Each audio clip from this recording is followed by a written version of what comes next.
एक पंडित जी ने हरिश्चंद्र के खिस्से में जो इस शरीर के अंगों का, इस शरीर के भावों का, इस शरीर की रचना का, 3 गुण 5 तत्वों का जो वर्णन किया और ये दिखाया कि भाई इस संसार में मृत्यु किसकी होती है और किसकी नहीं होती। आड़ पंडित जी ने ये दिखा दिया कि इस भूल ने मेट ले वो कि भाई फलाना मर गया, ढकड़ा मर गया, मरता कुछ भी नहीं। ना प्रकृति मरती, ना तत्व मरते, ना गुण मरते, ना जीव मरता, फिर मरे क्या? हवा मरती ना, पानी मरता ना, अग्नि मरती ना, भाई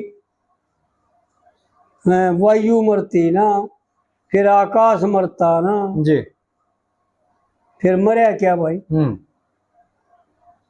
तो आड़ पंडित जी जो है ना, हरिश्चंद्र की कविता लेकर के और रोहतास को माध्यम बना करके और हमारे को यूं बता रहे हैं, इशारा कर रहे हैं कि इस शरीर में मरने वाली कोई सी भी चीज नहीं, सब अजर उमर हैं जी। या तो अजर उमर हैं या फिर कुछ भी नहीं। जब ज्ञान हो जाएगा तो स्पष्ट मैदान है, ठीक है, कुछ नहीं रहेगा, ना जीव है, ना यह रचना है, ना ये 5 तत्व हैं, ना यो शरीर है, ना यह मन बुद्धि चित्त अहंकार है, कुछ भी नहीं है। सब झूठी बातें हैं, सब कल्पना कर रखी जी, सब इस जीव ने खड़ा कर रखा है। आड़ पंडित जी इसी भ्रम को मेटने के लिए बहुत गहरी विचार की और बहुत सोच समझ के इस कविता का रचन किया पंडित जी। अरे तमस अहंकार की काया रचना जब होती है, जब सतोगुण का तय अंश मात्र हो, ठीक है, बिल्कुल अंश मात्र, क्योंकि अंश मात्र से पालना हो जाती है और विष्णु का स्वरूप है सतोगुण जी। और भगवान शंकर का, यानी जिसके द्वारा इसका श्रृंगार होता है, इसका लय होता है, वो तमोगुण है, तामसी है। और ब्रह्मा के द्वारा जिससे इसकी खड़ा करेगा तो इसकी रचना हुई, उसको कहते हैं रजोगुण। रजोगुण में केवल चंचलता है, होया कुछ नहीं, इसने विचार कर लिया, मान लिया, और सबके मानने का प्रतीति है, स्थिति नहीं है, ठीक है। तो आड़ पंडित जी बता रहे हैं, तामस अहंकार की काया तके तर्सना के बीच भरी, तू कह से किसने बेटा या खाली लाश धरी। यानी ऐसा बताते हैं विद्वान पुरुष और शास्त्रकार कि जीव मरता नहीं, तत्व मरते नहीं, जल में जल मिल जाता है। पंडित जी इसी प्रकार जो सुना, पहले जीव की स्थिति बताते हैं पहली कली में कि जीव की स्थिति क्या है जी। और जीव सबका मालिक है। इस शरीर में एक चमक रूप, एक प्रकाश रूप, एक कार्य करने वाला इस शरीर का संचालक जो जीव है, हाँ जी, उस जीव की बताता है कि वो कैसा स्वरूप है उसका। ऐसा है शास्त्रों का और विद्वान पुरुषों का कथन भी है जी। आत्मा इस तन से न्यारा, देखिए नेम होए तो पाटता, और जड़े ना डूबे, शस्त्र ना कटे, पर मारे ते बिना मरता। देखे डांटे थे भी ना डरता।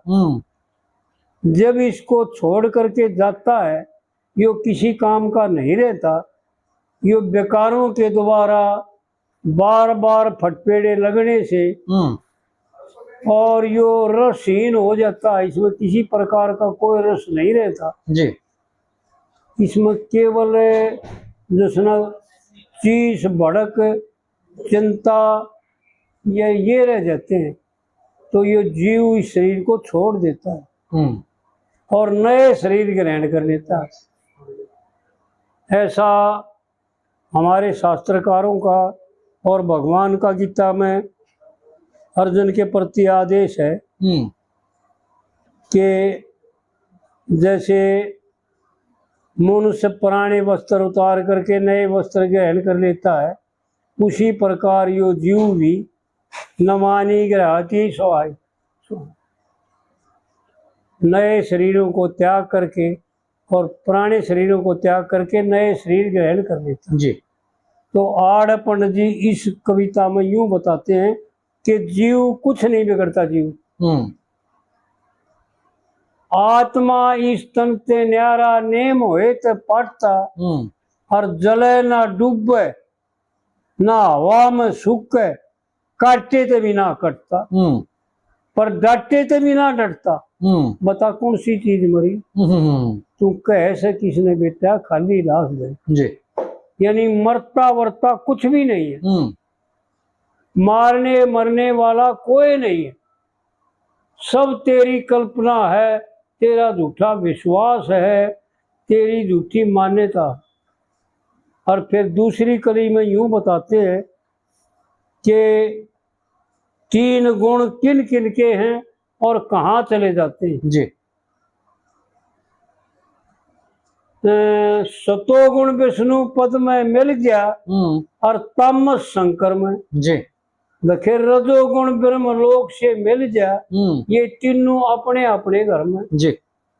यानी तीनों गुण अपने अपने देव में प्रविष्ट हो जाते हैं, अपने स्थान पर चले जाते हैं। उनमें से ना घटता है ना बढ़ता है, ना काली है ना कोई तकलीफ है, ना कोई दुख है ना कोई सुख है जी। वो आए थे और चले जाते हैं। ये तीनों अपने अपने घर में। और तू क्यों रानी मर से फिक्र में, यानी बुद्धि और जीव रह जाते हैं।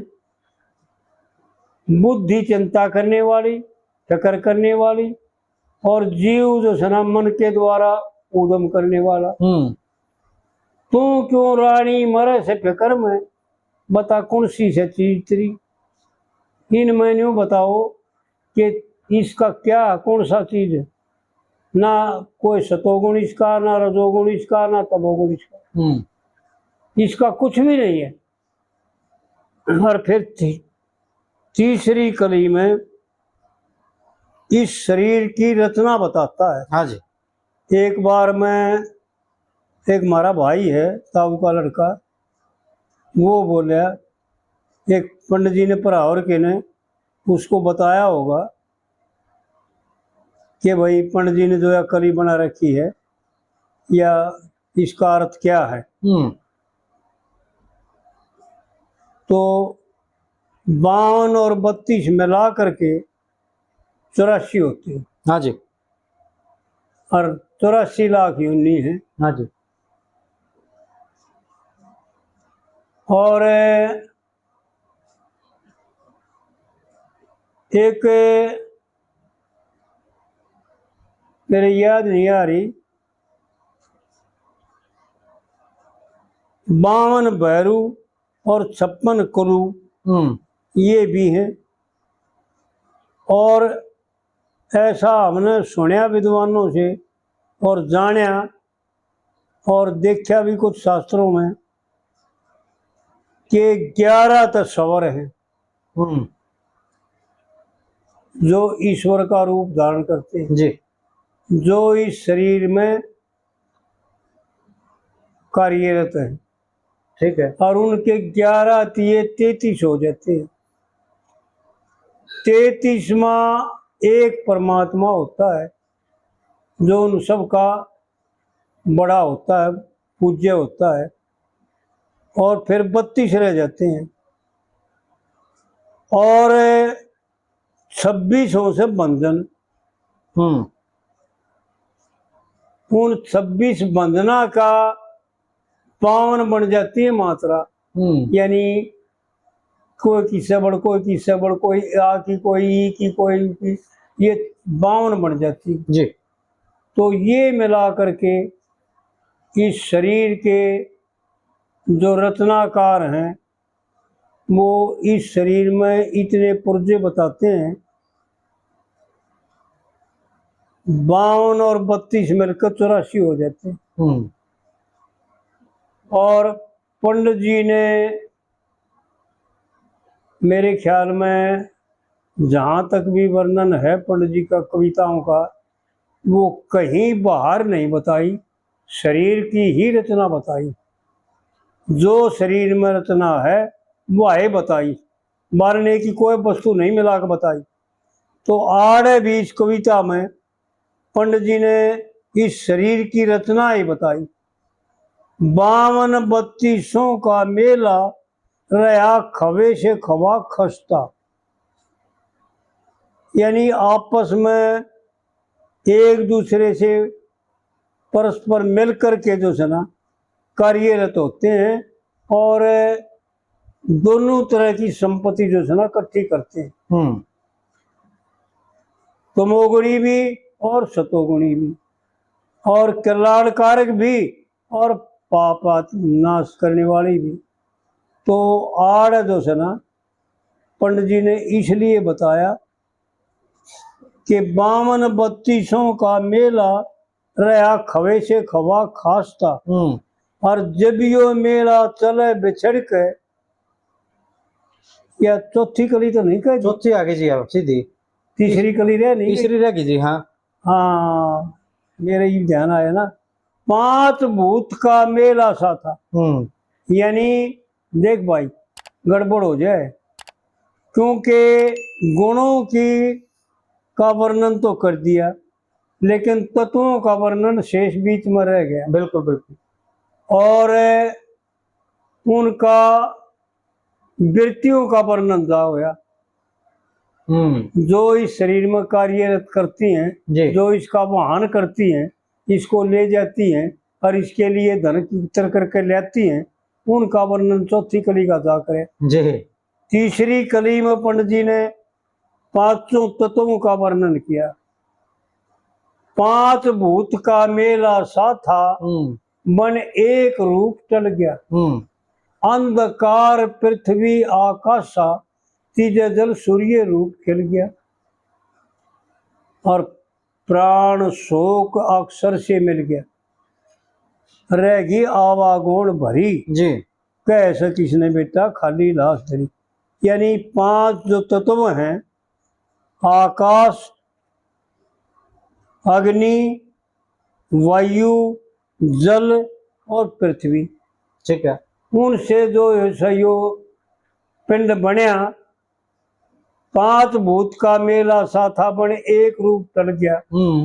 यानी एक आकार में आकर के शरीर का रूप धारण करके और कुछ समय के बाद चला गया, ठीक है, टहल जाता है, चला जाता है, यानी अपने अपने स्थान पर चले जाते हैं। फिर चौथी कली में जो है ना उनका वर्णन करते हैं, जो इस बुद्धि के साथ वृत्तियों का और इच्छाओं का और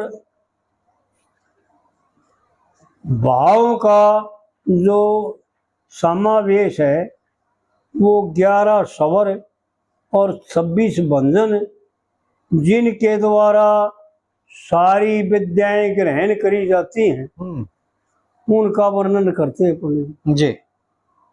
52 32 का मेला रहा खवे से खवा खास्ता। और जब यो मेला चले बिछड़ के जी, हो जाए एक देले ने भी सस्ता।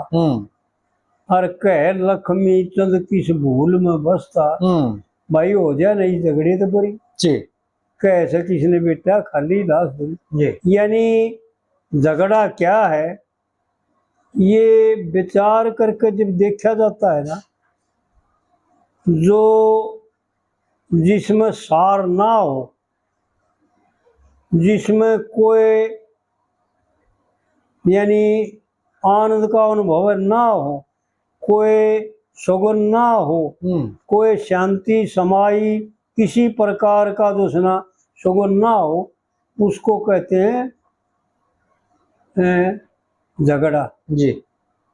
खाम खा का यानी झगड़ा होता है मिथ्या। आमदनी कुछ नहीं, ना कुछ गया ना कुछ आया, बर्बाद हो गया समय और अपने आप को बर्बाद कर दिया जी। उसको कहते हैं झगड़ा। तो आड़ पंडित जी यूं बता रहे हैं कि लक्ष्मी चंद किस भूल में बसता, भाई हो जाए ना इस झगड़े तो बड़ी। यो संसार रूपी जो दुराव है, जो छल कपट मान मद मोह है, इसका त्याग ही झगड़े का त्याग करना, बखेड़े का त्याग करना ही झगड़ा छोड़ना। तो इसको छोड़ करके और परमेश्वर की शरण में चला जा और भगवान का भजन करे और शुभ क्रिया करे, शुभ काम करे, अच्छा आचरण करे और जीवों की सब तरह से जो सुना रक्षा कर, किसी भी जीव को किसी प्रकार का कष्ट ना दे, यही मनुष्य मात्र का परम कर्तव्य है। जी। इस प्रकार से जो सुना पंडित जी ने इस कविता में बतलाया।